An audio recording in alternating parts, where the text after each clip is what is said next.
Alrighty, so when I asked you to come back, I would like you to have the story, the Recitos de Oro story that we see here, the Goldilocks and the Tres Osos. Osos, you're going to learn that word here really quickly. It has to do with bears.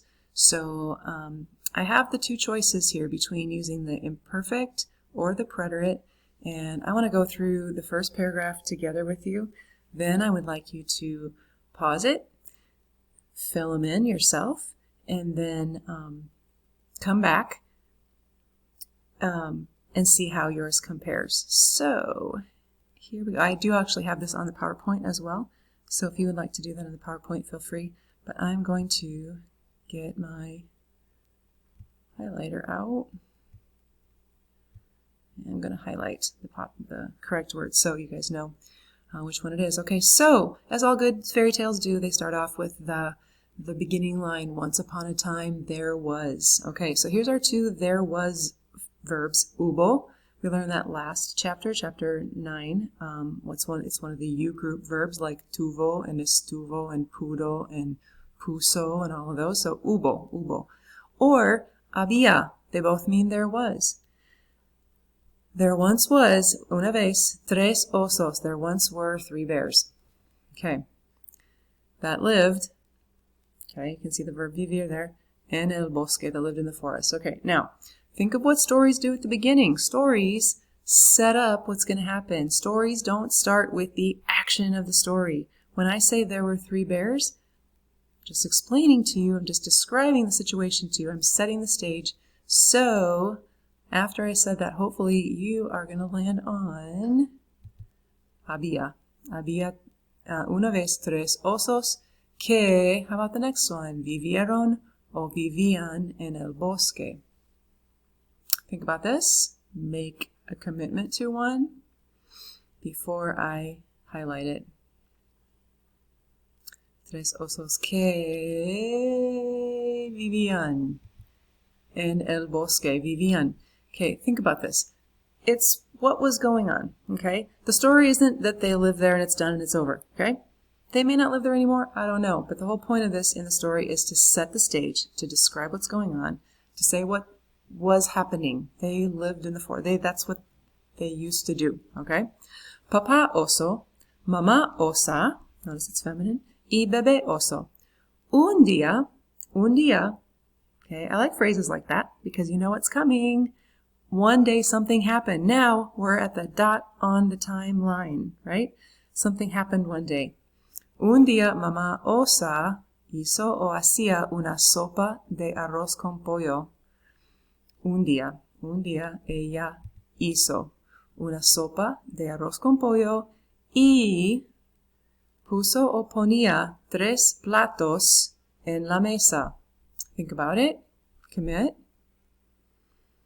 You could flip a coin, but your chances are much better if you really think through what we've been talking about for the last several weeks. Preterite versus imperfect. Action or ongoing or always used to action or descriptive types of things. So clearly it's an action. Puso. 3 platos en la mesa. Como ya fue o era mediodía. Mediodía, midday, noon, right? Como ya, since it already was noon. That's what that first phrase is talking about. Okay, think about what that is talking about.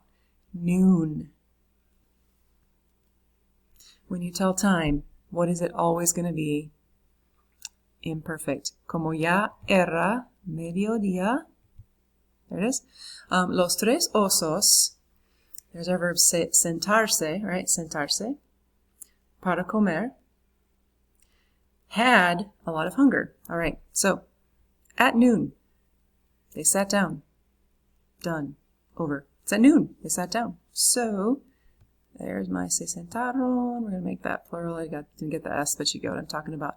Para comer porque tuvieron o tenían muchísima hambre. What's happening there?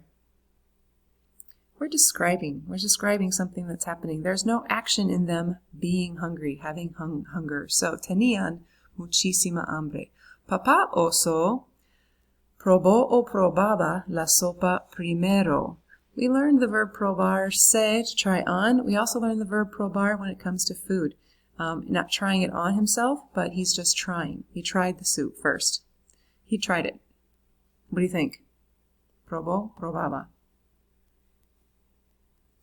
It will be probó. He just put it in his mouth. He tried it. Okay, put the spoon up to his mouth.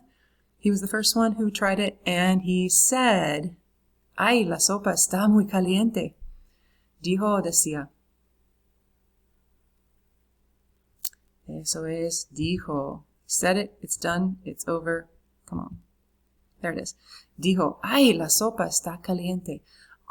98% of the time when you have he said, she answered, they responded, they asked, all of those questions, those little said, answered, those words are going to be preterite because as soon as those words are out, it's done. Okay? Ay, la sopa está muy caliente. Entonces, bebé oso y mamá osa quisieron o querían comer la sopa, pero no pudieron o podían porque estuvo o estaba tan caliente como la sopa de papá oso. Let's start at the end of this one. It was as hot as, tan caliente como, la sopa de papá oso. What am I doing with that? Describing. What happens with description? Estaba tan caliente. Now let's go back. Then baby bear and mama bear. Okay, querer means to want. But remember the irregular meaning of the verb querer when it's in the preterite, the quisieron. It's not going to mean wanted. What does it mean there? Yeah, they tried to eat the soup, but they either tried and failed or they just were simply not able to. Here's my theory on this. I could see either one go on this one, but this is what I think is happening. I think they're super hungry. It says it in there. Tenían muchísima hambre.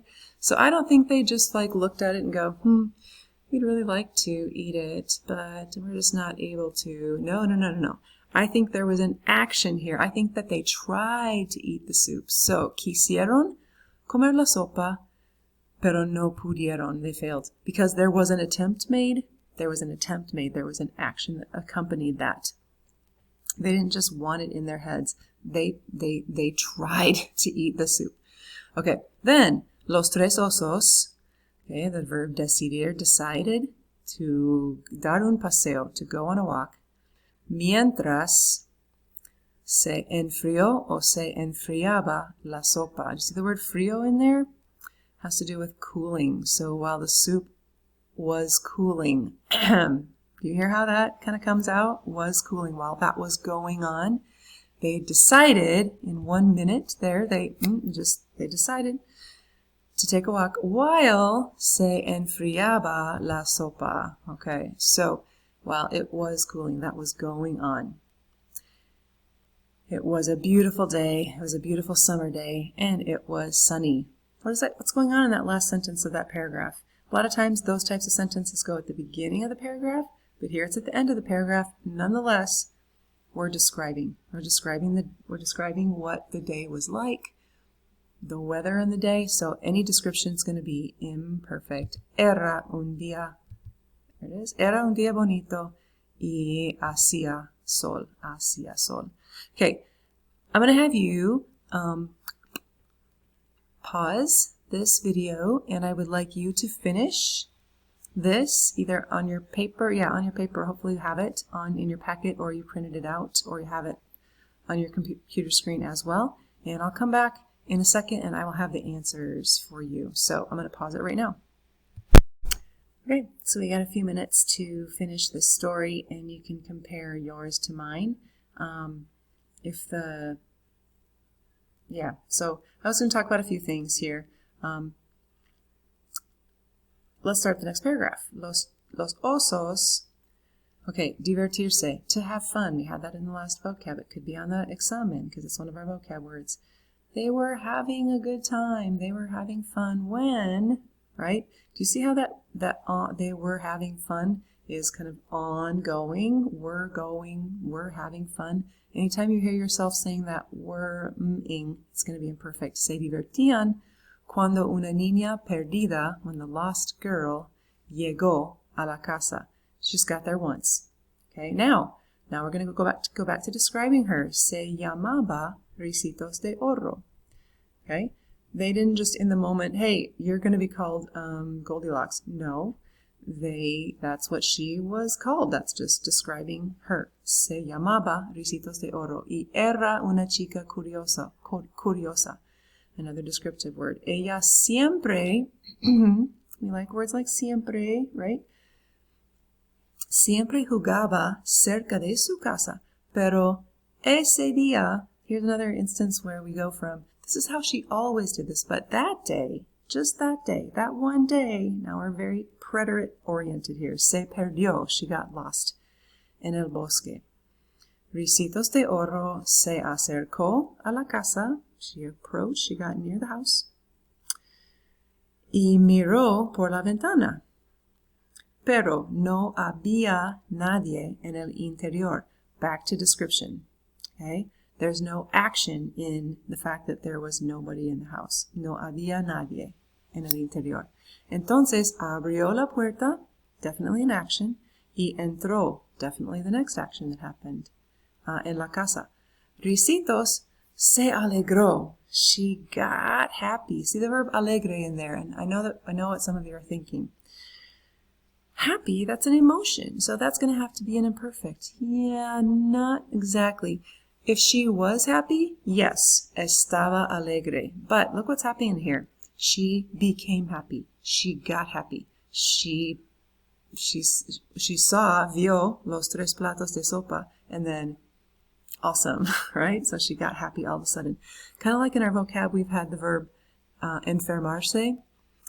If you just were sick, that's a description. But if you got sick, that's an action. Okay, so se enfermó, estaba enfermo.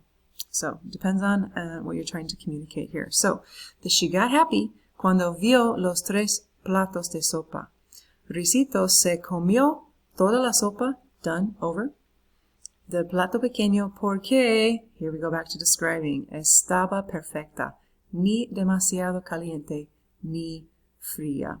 Okay, we are approaching the end, so I'm going to just scroll down, and I'm going to let you pause it if you would like. I'm going to stop the video in just a second, but I do want to point out just one verb here, and that is the verb saber. We've got 2 forms of saber here. The bears found out, as soon as they got into their house, they found out that someone was she was just there, no action, in the house in that moment. So they found this out. So notice that special meaning of that verb saber. But here, I go back to imperfect. No sabían qué pensar. They didn't know what to think. They didn't know. No sabían. It's not that they didn't find out what to think. They just did not know what to think. Okay, so if you have questions on those, please ask.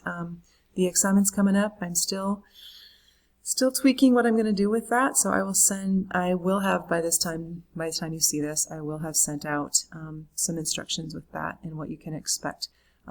It will be time for you guys to take any time between midnight, el viernes, and then la medianoche, el sábado. So we got 24 hours that you can take that. I would like you to take them all at around the same time. But if that is not possible, you can do that. I expect no notes.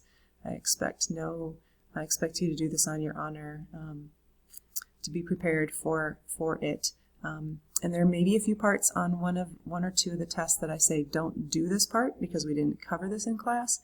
If that's the case, just don't do those.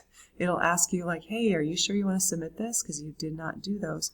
Just go ahead and submit. I will do the figuring of the points, and I will review everyone's test. I will go over everyone's answers, so I'll make some adjustments to that. So, si tienen preguntas, escríbenme un mensaje electrónico. Ok, nos vemos.